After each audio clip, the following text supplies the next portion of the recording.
नमस्कार मित्रांनो. लोकसभा निवडणूक 2024 या निवडणुकीच्या संदर्भातल्या काही फॅक्ट्स आपण या व्हिडिओच्या माध्यमातून बघणार आहोत.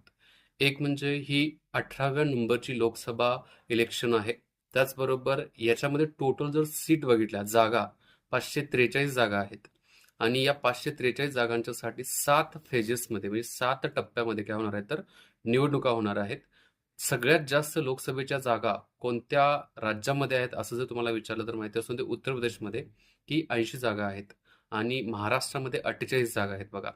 जर आपण मतदार बघितले लोकसभेच्या या निवडणुकीसाठी जे मतदार आहेत, टोटल मतदारांची संख्या किती आहेत तर 96,80,00,000 एवढे मतदार आहेत. जर आपण 2019च्या तुलनेमध्ये बघितलं तर जवळपास 7 करोड प्लस मतदार जे आहेत ते ऍड झालेले आहेत बघा. सो अशा प्रकारच्या काहीतरी ह्या इम्पॉर्टंट फॅक्ट्स आहेत बघा. अशा प्रकारच्या नंबर ऑफ व्हिडिओसाठी चॅनलला सबस्क्राईब नक्की करा. मी इथं थांबतो. जय हिंद मित्रांनो.